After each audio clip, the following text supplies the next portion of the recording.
This is Donald Trump's nightmare. He is collapsing in the state of North Carolina. His approval is described as net negative 22. And the host says this could cost MAGA Republicans control of the U.S. Senate. The host introduces the North Carolina Senate race, saying former Governor Roy Cooper is polling ahead of Michael Whatley. The host criticizes Whatley as closely tied to Donald Trump and says the Trump side is panicking. The host says Whatley does not know much about the state he is running in and compares the moment to Trump being asked about his favorite Bible verse. Then the host introduces another clip. The host brings in former Governor Roy Cooper is pulling ahead by massive amounts over the MAGA Republican candidate, Michael Whatley. Whatley used to be the head of the RNC. He is Mr. MAGA, Mr. Donald Trump bootlicker. All of the polls have Roy Cooper up big, up anywhere from 11, 12. Some polls have him up even more right now. And the Trump regime is absolutely panicking. Donald Trump had previously made posts that Whatley, based on all of his help of Donald Trump and MAGA, was going to bring down healthcare prices 800%, prescription drug prices, everything was going to be solved. But Whatley, the Trump bootlicker, has only worked with Donald Trump to cause more pain in the great state of North. Democratic Governor Roy Cooper, now running for the North Carolina Senate seat. He says Trump's approval in North Carolina is net negative 22 and asks Cooper about leadership, dignity, continuity, peaceful transfer of power, compassion, empathy, thought, and expertise. The host asks Cooper about Michael Whatley, Project 2025, cost of living, childcare, groceries, credit scores, and what people in North Carolina are telling Cooper during his Make Stuff Cost Less tour. The host asks about credit scores dropping, credit card debt, late payments, and how this issue is silently holding people back. The host asks Governor Cooper if there is anything else he wants to say to the channel's 7 million subscribers. The host thanks Cooper for public service and says conversations like this give him hope when he sees low character behavior in politics.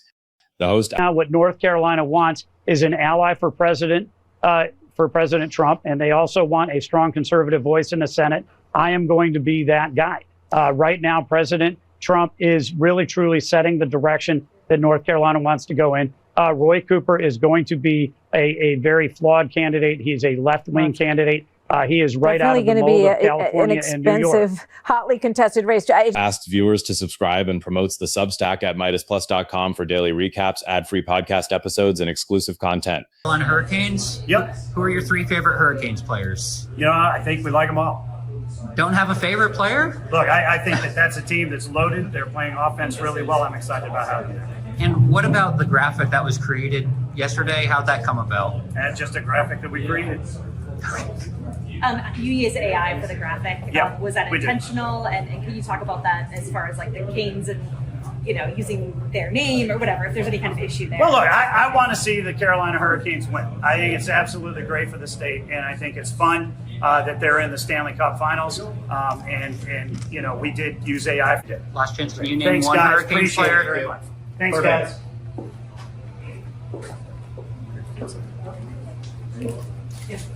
Okay. No, Jacob Slavin. I think that this is a guy who has an outspoken faith in God. He works hard every single day and kind of represents the best of the sport. Did anyone tell you to say their kids to go to good schools? They want health care. They want a solid retirement. They want a good paying job. They want safe communities.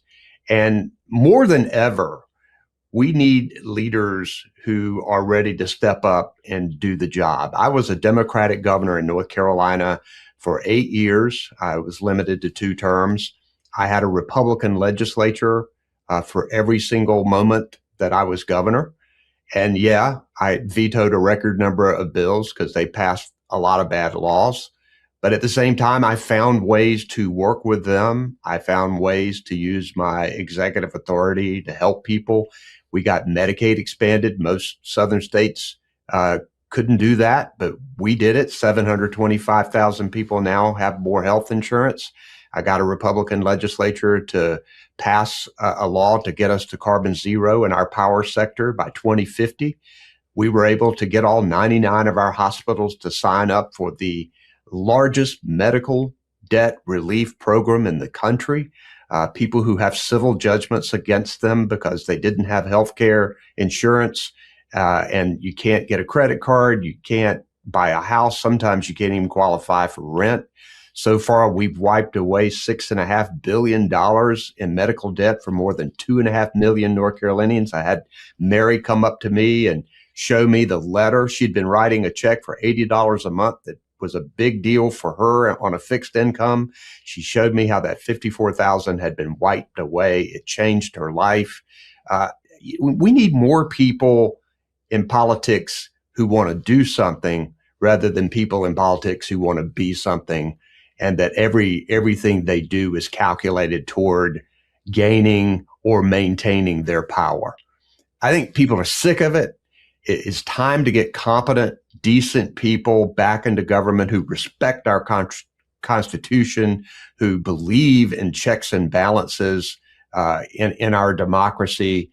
I believe our best days are ahead of us. It's hard to believe right now with the destruction we've seen and with the people in charge, like my opponent, Michael Whatley, who was chair of the RNC and who continues to support these horrible policies like the slush fund that wants to pay out money to these January 6th rioters and insurrectionists who assaulted police officers.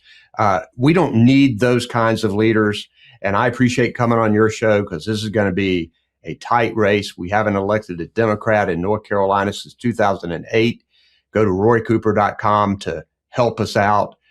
We've got to flip this seat from red to blue to begin those changes of getting people in government who want to actually do something to help people.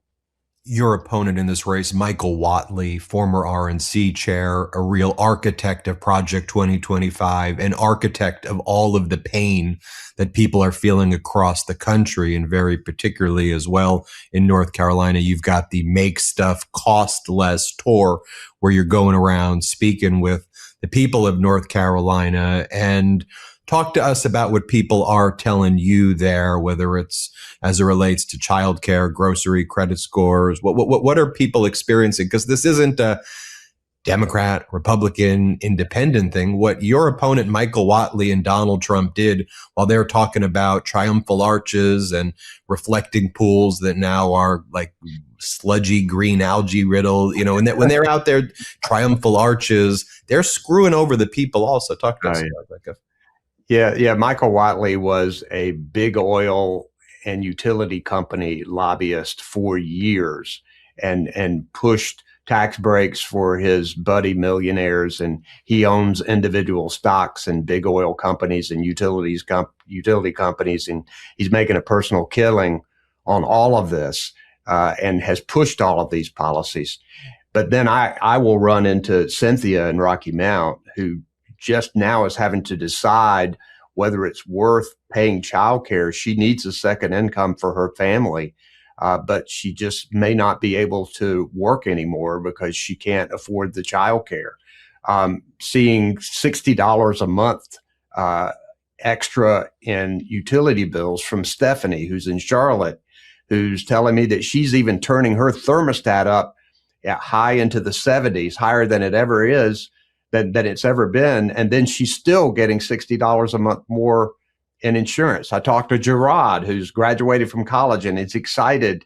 And then he looks at what he's going to get paid and how much rent he's going to have to pay. The housing costs are through the roof. We've had hundreds of thousands of people to lose health care in North Carolina because Michael Whatley had encouraged, and this administration pushed a one big beautiful bill that took those health care subsidies away.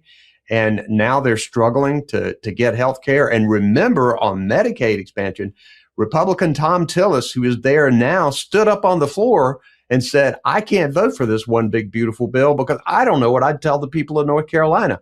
He knew that many people were going to lose their health insurance. And remember, the Medicaid cuts will come after the election. And we know that a lot of people in North Carolina are going to be facing that. Too many people now just have too much month at the end of the money. I've got a plan to make stuff cost less at roycooper.com. You can go and review our specific policy proposals, starting with things like taking back the constitutional authority on trade and tariffs and getting rid of these chaotic tariffs that are sending costs through the roof for consumers and small businesses.